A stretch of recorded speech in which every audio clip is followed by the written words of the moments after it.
ஆண்டவராகிய இயேசு கிறிஸ்துவின் விலையேறப்பெற்ற பரிசுத்தமுள்ள நாமத்தில் அன்பின் வாழ்த்துக்கள். இந்த காலையில் உங்களை சந்திப்பதில் மகிழ்ச்சி அடைகிறேன். கர்த்தர் அவருடைய மன விருப்பத்தின்படி, உங்கள் மன விருப்பத்தின்படி உங்களுக்கு தந்தருளுகிற நல்ல நாளாய் இது மாறுவதாக. சங்கீதம் 14:19 வாசிக்கிறோம், கர்த்தர் தமக்கு பயந்தவர்களின் மன விருப்பத்தின்படி செய்து கூப்பிடுதலை கேட்டு அவர்களை ரட்சிக்கிறார் என்று வாசிக்கிறோம். இந்த வார்த்தை எத்தனை உண்மை! ஆண்டவர் நிச்சயமாய் நம்மை அவர் ஆசீர்வதிக்கத்தான் போகிறார்.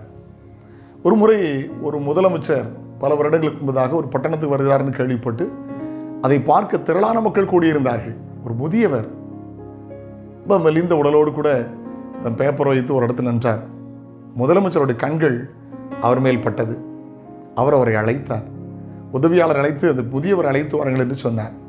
ஐயா, நான் உங்களுக்கு ஏதாவது உதவி செய்ய வேண்டுமா என்று கேட்டார். ஆமையா, நான் ஒரு அரசாங்கத்தில் பணிபுரிந்த ஆசிரியர், ரிட்டையர்டு ஆசிரியர். பல வருடங்களாகியும் என்னுடைய ஓய்வூதியம் கிடைக்கவில்லை, நான் வறுமையில் வாடுகிறேன் என்று பதிலளித்தார். முதலமைச்சர் ரொம்ப வருத்தப்பட்டார். உடனே உதவியாளரை சொல்லி ஒரு சில நாட்களுக்குள்ளாக என்னுடைய பணங்களெல்லாம் வந்து சேர உதவி செய்யுங்களேன். என்ன ஆச்சரியம்! ஒரு சில நாட்களுக்குள்ளாக அவருடைய பணங்களெல்லாம் வந்து சேர்ந்தது.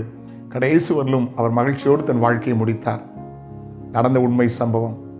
நல்ல கவனிக்க, நம்மள அருளாதர் இயேசு கிறிஸ்து மன விருப்பத்தின்படி செய்கிறவர். சங்கீதம் 20:4 சொல்கிறது, கர்த்தர் உன் மன விருப்பத்தின்படி தந்தருளி உன் ஆலோசனைகளை நிறைவேற்றுகிற ஆண்டவர். உங்க விருப்பங்கள் ஆண்டவர்கிட்ட சொல்லுங்க. ரட்சிக்கிறதுக்கு குதிரை விருதா? ரட்சிக்க திராணி இல்லாத மனுஷனை நம்புகிறதை விட்டு விடுங்க. யாரோ எதுவோ நம்முடைய மன விருப்பத்தின்படி செய்ய முடியாது. உங்களை பார்க்கிற ஒரு கர்த்தர் இருக்கிறார். மன விருப்பத்தின்படி செய்கிற ஆண்டவர் இருக்கிறார். தேவாலயத்தில் ஏராளமான பேர் கூடியிருக்கலாம். அன்றைக்கு இயேசு அங்கே இருந்தபோது 18 வருஷமாய் நிமிர முடியாத ஆபிரகாமின் குமாரத்தை கண்டார். தம்மிடத்தில் அழைத்தார், கையை வைத்தார். எல்லாருடைய கண்களுக்கு முன்னால் அவர் நிமிர்ந்தாள். எந்த இடத்துல குனிந்திருந்தாலோ அதே இடத்துல கர்த்தர் நிமிர பண்ணினார்.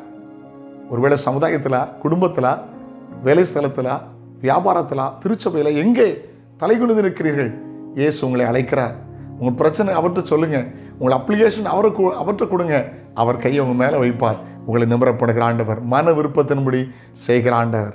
அவர்கிட்ட உங்கள் பிரச்சனை சொல்லுங்க. கட்டாயம் மன விருப்பத்தின்படி செய்து அல்லேலூயா உங்கள் வேண்டுதலெல்லாம் நிறைவேற்றி அவர்களை ரட்சிப்பார். மன விருப்பத்தின்படி செய்கிற ஆண்டவர். சாலமோனுக்கு மன விருப்பத்தின்படி செய்தார், உங்களுக்கும் மன விருப்பத்தின்படி செய்வார். அந்த ஆண்டவரை சார்ந்து கொள்ளுங்கள். அந்த ஆண்டவர்கிட்ட உங்கள் பிரச்சனையை சொல்லுங்க. என்னிடத்தில் வருகிற ஒருவனையும் நான் புறம்பே தள்ளுவதில்லை என்று சொல்லிவிட்டார். கட்டாயம் இயேசு உங்களுக்கு அற்புதங்களை செய்வார். ஜெபிக்கலாமா?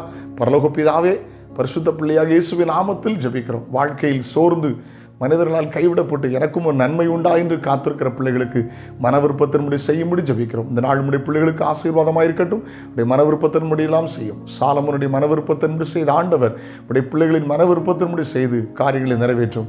தேவைகளாம் சந்தியும்.